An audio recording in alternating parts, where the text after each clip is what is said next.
आप सभी स्टूडेंट्स का हमारे YouTube चैनल अनंत ज्ञान बाई सज्जन में हार्दिक स्वागत है। यदि आप इस चैनल पर नए हैं तो प्लीज इसे सब्सक्राइब कर लीजिए और लाइक शेयर जरूर कीजिए। आज हम क्लास 10 चैप्टर 2 तुलसीदास के प्रश्न उत्तर हल करेंगे, जिनमें वस्तुनिष्ठ प्रश्न है, जिसका पहला प्रश्न है भृगु सुत से तात्पर्य है।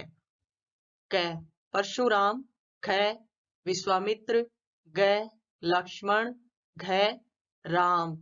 इसका उत्तर है क परशुराम। भृगुसुत अर्थात भृगु ऋषि के पुत्र, जो कि परशुराम जी हैं।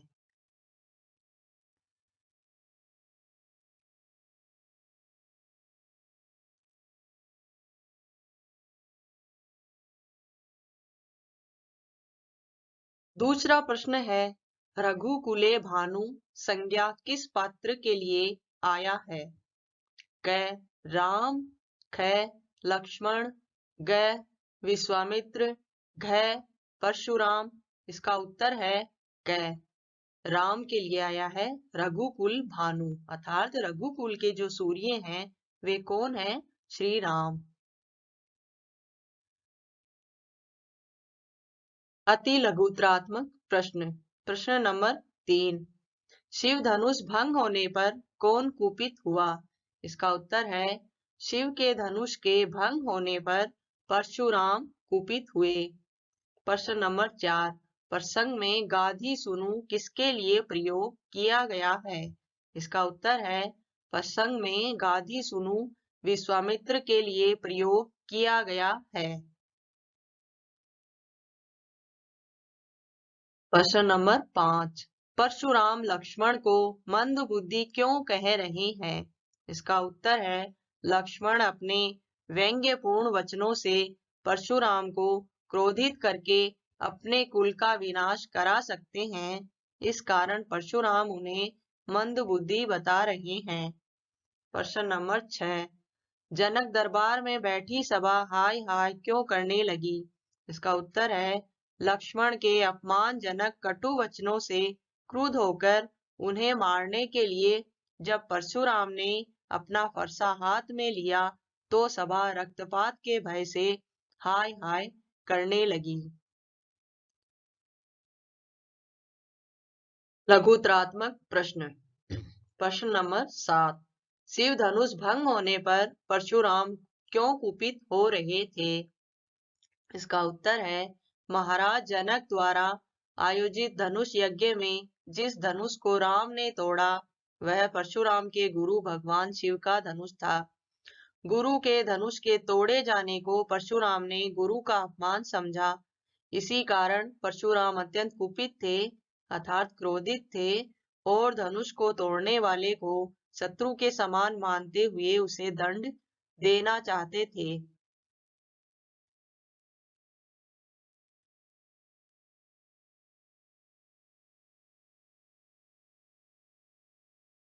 प्रश्न नंबर 8। शिव का धनुष कैसे टूट गया था? इसका उत्तर है लक्ष्मण के अनुसार वह धनुष बहुत ही पुराना और जीर्ण अर्थात कमजोर था। राम ने तो उसे नया समझकर उस पर डोरी चढ़ाकर और उसे खींचकर परखना चाहा था, किंतु वह तो राम के छूने मात्र से ही टूट गया था। राम का उसे तोड़ने का कोई इरादा नहीं था। प्रश्न नंबर 9।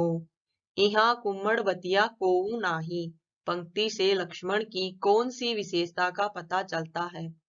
इसका उत्तर है परशुराम लक्ष्मण को डराने के लिए बार बार फरसा दिखा रहे थे और धमका रहे थे। लक्ष्मण ने इस पंक्ति द्वारा परशुराम को बता दिया कि वह उनकी धमकियों से डरने वाले व्यक्ति नहीं है। इस पंक्ति से ज्ञात होता है कि लक्ष्मण एक निर्भीक वीर पुरुष हैं। उन्हें कोई गर्जन तर्जन करके दबा अथवा डरा नहीं सकता।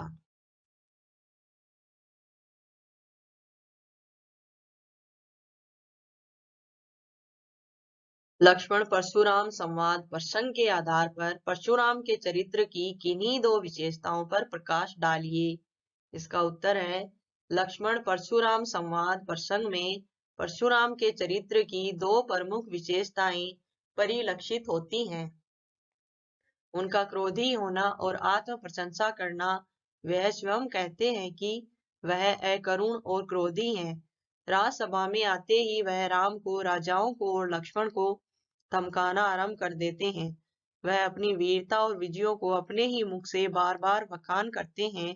लक्ष्मण भी कहते हैं कि अपने मुँह तुम्हें आपनी करनी, बार अनेक भांति बहुबरनी, कि आप स्वयं ही अपने मुंह से अपनी करनी का बखान कर रहे हैं। निबंधात्मक प्रश्न।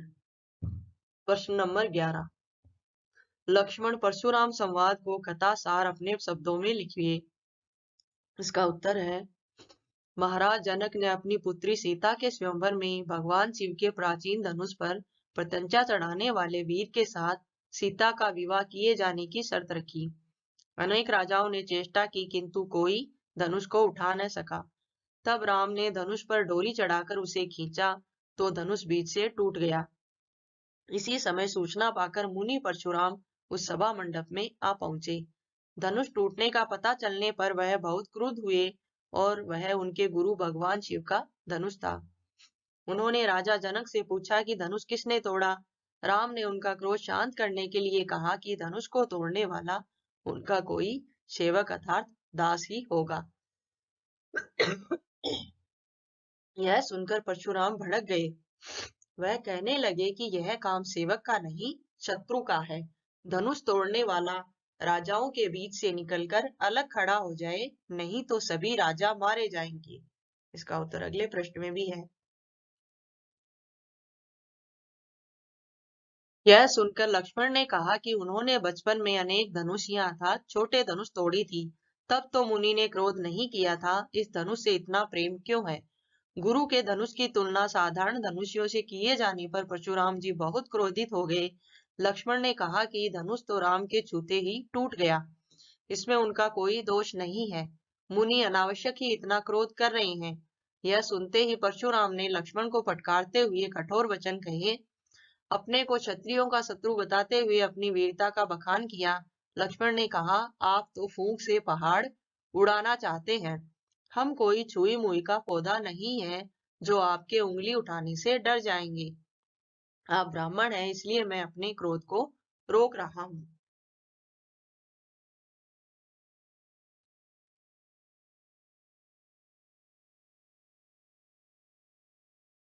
यह सुनकर परशुराम क्रोध से भर गए। उन्होंने विश्वामित्र से कहा कि वह इस मूर्ख लड़के को हमारा प्रताप और बल बताकर समझा दे। इस पर लक्ष्मण ने कहा कि शूरवीर शत्रु के सामने वीरता दिखाते हैं, कायर लोग ही व्यर्थ का प्रलाप किया करते हैं।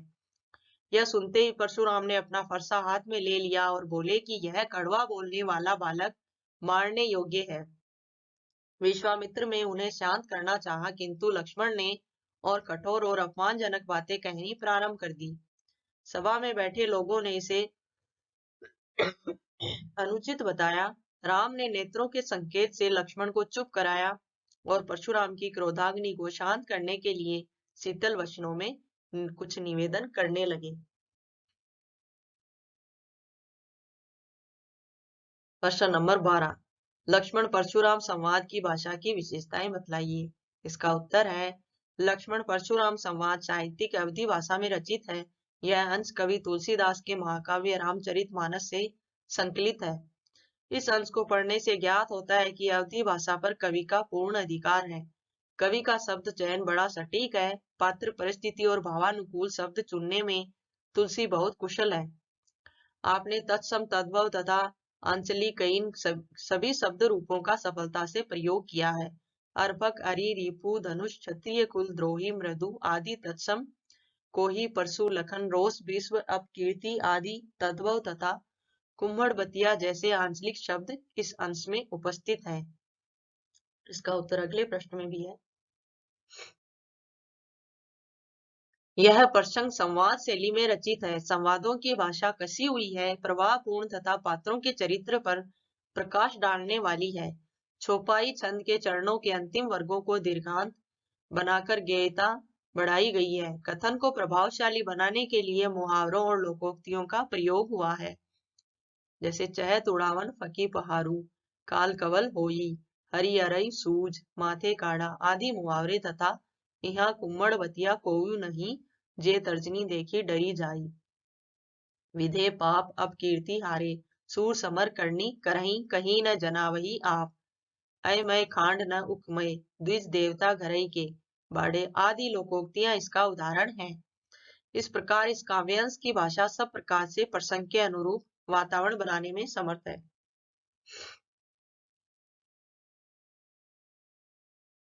प्रश्न नंबर 13, निम्नलिखित पंक्तियों की सप्रसंग व्याख्या कीजिए। क, सेवक सो जो करे सेवकाई, न त मारे जे ही सब राजा। इसका उत्तर सप्रसंग व्याख्या के लिए व्याख्या भाग में पद्यांश 1 का अवलोकन करें। ख, बिहसी लखनऊ बोले मृदुबानी, जे तर्जनी देखी डरी जारी, सूर समर करनी करही कायर कथई प्रतापू, कहऊ लखन मुनि सील तुम्हारी, तुरत देहु में थेली खोली। उक्त सभी प्रसंगों अथवा पद्यों का वर्णन हमने इसके लिए आप हमारे पिछले वीडियो जो तुलसीदास के नाम से डाला गया है उसे देख सकते हैं। उसमें इन सभी पदों की सप्रसंग व्याख्या है। आज का हमारा वीडियो आपको कैसा लगा प्लीज कमेंट करके बताइएगा और लाइक शेयर और सब्सक्राइब जरूर कीजिएगा। इस वीडियो को देखने के लिए बहुत बहुत धन्यवाद।